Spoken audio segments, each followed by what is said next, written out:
Hello అండి. Hi. అందరికీ నమస్కారం. Welcome to RS beautiful world. నేను చాలా రోజుల తర్వాత వీడియో పోస్ట్ చేస్తున్నాను. పిల్లలందరికీ సమ్మర్ హాలిడేస్ అవ్వటం వలన పిల్లలందరూ వాళ్ళకి నచ్చిన ప్లేస్కి అయితే వెళ్ళి ఉంటారు. అలానే మా పిల్లలు కూడా మా ఇంటికైతే వచ్చేసారు.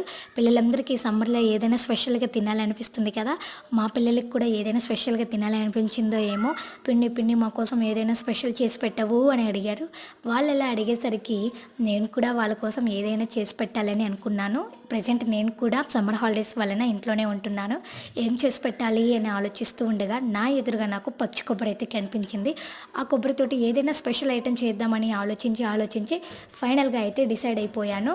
కొబ్బరితోటి కొబ్బరి లవ్స్ చేద్దామని. ఈ కొబ్బరి లవ్స్ చేయడానికి ముందుగా మనం కొబ్బరిని చిన్న పీసెస్ లాగా కట్ చేసుకోవాలి. కట్ చేసుకున్న కొబ్బరి ముక్కలను బాగా నీటిలో కడగాలి. కడిగిన కొబ్బరి ముక్కలను తురుములాగా మనం మిక్సీలో పట్టుకోవాలి. అలా పట్టుకున్నటువంటి తురుములో కొంత మోతాదులో పాలు ఉంటాయండి. ఆ పాలను సపరేట్ చేయడం కోసం మనము బాగా కొబ్బరిని పిండుకోవాల్సి ఉంటుంది. దాని వలన కొబ్బరి ఉండలు అనేవి చాలా సాఫ్ట్గా ఉంటాయి. మనం ఎంత మోతాదులో అయితే కొబ్బరి తీసుకున్నామో దానికి డబల్‌గా బెల్లం తీసుకోవాలి. బెల్లాన్ని బాగా మరగనివ్వాలండి. వీడియోలో చూపిస్తున్నట్లుగా. అలా మరుగుతున్న క్రమంలోనే మనం దాంట్లోకి కొంచెం ఇలాచీ పౌడర్ అనేది వేసుకోవాలి. బెల్లం బాగా తీగ పాకంలోకి రావాలండి. చూడండి వీడియోలో తీగ పాకంలోకి అయితే ఫైనల్‌గా బెల్లం వచ్చేసింది.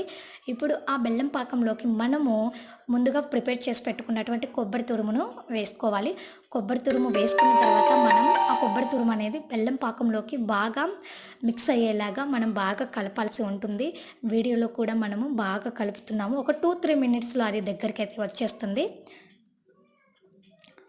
ఫైనల్‌గా అయితే మనకి బెల్లం పాకంలో కొబ్బరి అనేది కలిసిపోయి దగ్గరికైతే వచ్చేసింది చూడండి. ఇప్పుడు మనము ఒక టేబుల్ స్పూన్ నెయ్యిని వేసుకోవాలి. అలానే మనం ముందుగానే ప్రిపేర్ చేసుకొని వేయించుకొని పెట్టుకున్నటువంటి డ్రై ఫ్రూట్స్ని మనము ఈ కొబ్బరి లౌజ్లోకి వేసుకోవాలి. డ్రై ఫ్రూట్స్ వేసుకున్న తర్వాత మనము దానిని ఒక బాగా కలిపేసుకొని ఒక ప్లేట్లో నెయ్యి పూసేసుకొని ఈ కొబ్బరి లౌజ్ అనేది దానిలోకి సర్వ్ చేసుకోవాలి. అలా సర్వ్ చేసుకున్న తర్వాత ఒక 2 మినిట్స్లో వేడి అనేది తగ్గిపోతుంది. వేడి తగ్గిపోయిన తర్వాత మనము కొబ్బరి లడ్డులాగా ప్రిపేర్ చేసుకోవచ్చు. లేదంటే ఇలానే తినేసేయచ్చండి. ఎలా అయినా బాగుంటుంది. చూడండి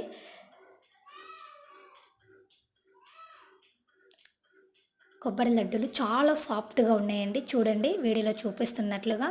ఫైనల్గా అయితే చాలా బాగున్నాయండి కొబ్బరి ఉండలు. మా పిల్లలు కూడా అయితే చాలా ఇష్టంగా తిన్నారు. మా పిల్లలు తిని రివ్యూ కూడా ఇచ్చేసారండి. ఫైనల్గా మీరు కూడా నేను చేసిన కొబ్బరి ఉండలు ఎలా ఉన్నాయో చూసి కామెంట్ చేసి లైక్ చేయండి.